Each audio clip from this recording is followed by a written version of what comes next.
Hello class, this is group 5 and we will be comparing two organizations which is youth soccer systems in Korea and foreign countries and how these organizations are developing their players into a professional athlete. Let's analyze these two organizations and see what they're doing to develop these players into a professional athlete. I will introduce you about the systems that's currently being in use in the United States.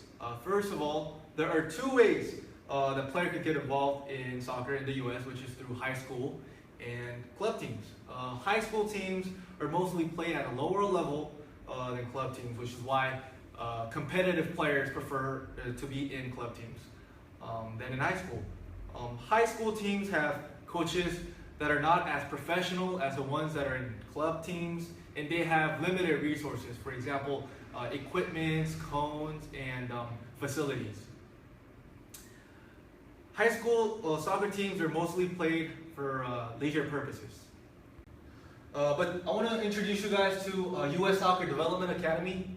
To go deeper into a competitive level of soccer in the US, players get involved in US Soccer Development Academy. US Soccer Development Academy has various ways to provide players with efficient training, including professional soccer coaches, high-tech resources, and getting exposure to higher stages from recruits. And how this US Soccer Development Academy is set up is there are about 12 teams in a conference, and it's divided up into regions, and they play league games. And if you're ranked third or higher, then you go to playoffs, which is located in a certain place in the United States. And in this playoffs, many professional recruiters and college recruiters come so that players can really expose themselves to a higher level. And this is the highest level of soccer that can be played in a youth level in the United States. Okay, hi. I have a player that used to play in the United States, and he was a very a great athlete. He was one of the most known athletes in California and throughout the USA, and I have with him, and I'll have an interview with him regarding the youth system in the United States. Hello, my name is Sang Yun-shin, and I'm interviewing a very promising soccer player of the United States. Hi, Paul. Hello. Can you introduce yourself? Yes, my name is Paul, and I'm currently a student here at HUFS as a sports leisure major. How were you able to keep up in school while being involved in soccer? Well, we trained about 3 or 4 times a week, and it was all in the afternoon, so I would go to training after my school ends, so it wasn't really a big problem for me. Was youth system in US helpful for your career? Yes, it did, because I was able to get trained from Dan Kalichman, who was a former LA Galaxy player, and he capped about 3 games with the USA, and I was able to, I've gotten great coaching from him, so it was very helpful. How are you able to get exposure to bigger clubs or college at your youth level? I was able to expose myself from academy, development academy, and through the team that I played with, which was called LAFC. We would go to away games and home games, and during playoffs I had a chance to really expose myself. I would email all the coaches beforehand, and they would come out and see my games, and that was one way that I got exposure. Thank you for. I will introduce you to the program that US has with college recruitment. During high school, if a college recruiter likes your performance, the school can provide official visit, which means they can invite the player out to their college and have them experience what it's like to be a student athlete in their campus. During this visit, accommodation is provided as well as meals.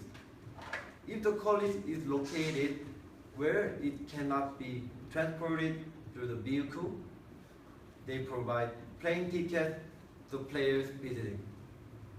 It usually about 2 nights and 3 days. This official visit is usually given to the players that will mostly like become a starter during his freshman year. In the other hand, there is also an official visit, which is program that is provided without any financial support by the school. This visit is mostly for players that can be a contribute to the squad. I will talk to you about college commitments. During high school, when players get recruited to certain college, they can have verbal commitments and full commitments. Verbal commitment is when they verbally tell the school that they will attend the school when graduating, while full commitment is signing a contract with the school at the year they are in high school. These commitments can overly give our recruiter a heads up when picking their player. I'll talk about the process of being soccer player in Korea. Firstly, they have to join a football club of elementary or middle school, not those clubs that everyone can join. After they join the football club, they consult with coaches about their abilities and their future. If they want to get trained and play for professionally, they have to pay about 1 million won per month. Also, there are clubs managed by professional soccer teams.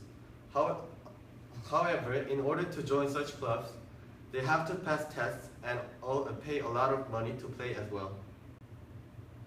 Now in Korea, it is difficult to join professional teams from university soccer clubs. At present, most players are selected from clubs. Only the 1% of players who are acknowledged by coach become soccer players. Unlike the system of the United States, soccer players of Korea do not have to focus on their school grades. Although it would be better for them not to give up, but it does not have any effect on their career to become a soccer player. I'm going to talk about the K-League draft system today. What is draft? Draft is one of the rookie contract system, and draft is when high school and college graduates register, and teams from K-Leagues get the chance to choose these players. However, this year the draft system is overshot.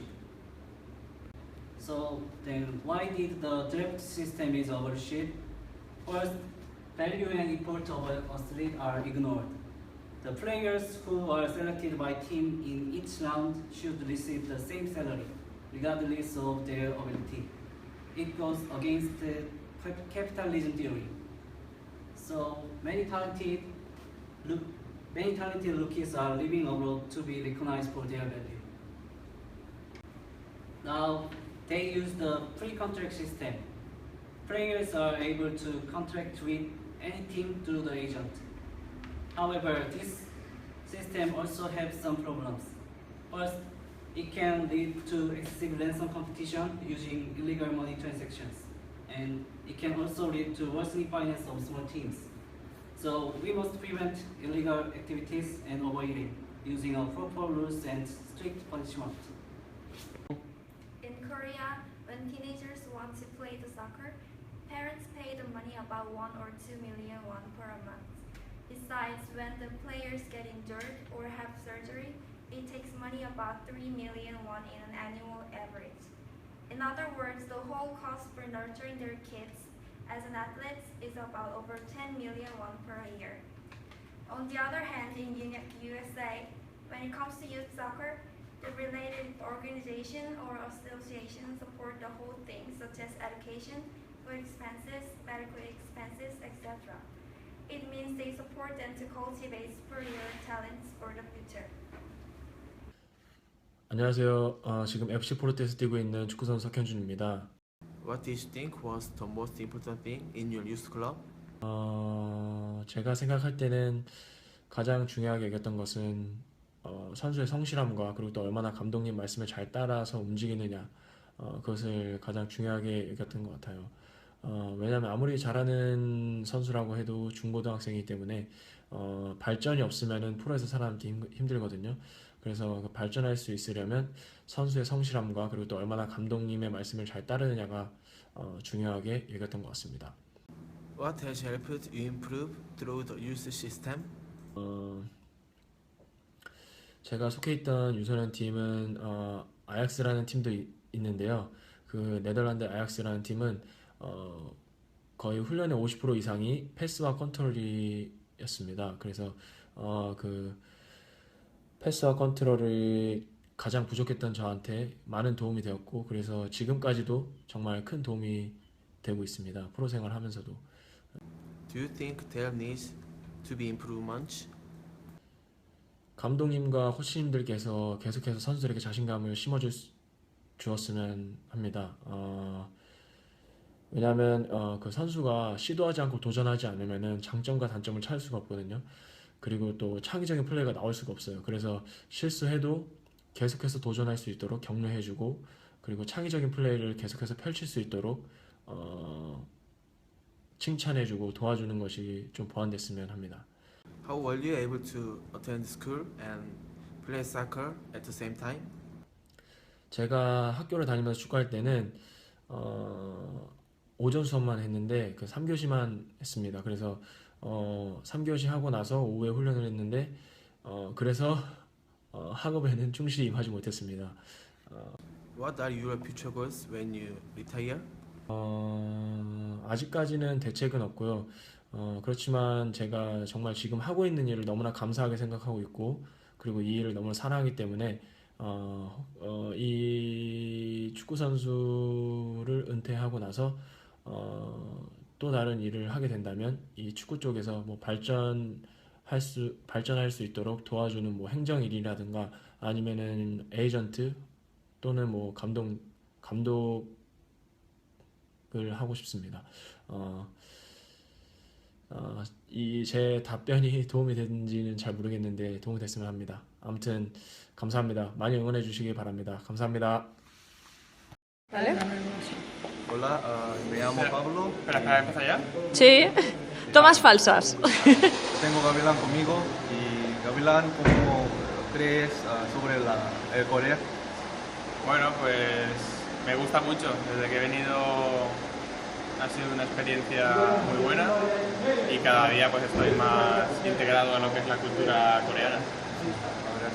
Gracias. ¿Qué crees es más diferente de Corea y España en fútbol? En fútbol, bueno, yo creo que el nivel es bueno en los dos países, pero aquí creo que hay mucha más condición física y a lo mejor en España hay un poquito más de calidad a la hora de definir los goleadores. Gracias, ¿Ya está? Sí. Muchas gracias. To wrap things up, and from listening to professional soccer players that have played in Korea and in Europe, I can assess that there are differences. What is the difference? Is it culture? Is the style of play? All of this can come into play, but what's most important is the amount of money that is being put into these games. Korea is putting in a lot of money than foreign players, which is why players only want to focus in soccer. But is the right way to grow these players into a professional player? European and American soccer players are putting in less money and time and still getting results like the other top-ranking countries. US is ranked 29 while Korea is ranked 54. These facts show that Korean youth soccer system is ineffective and needs to follow policies like these countries.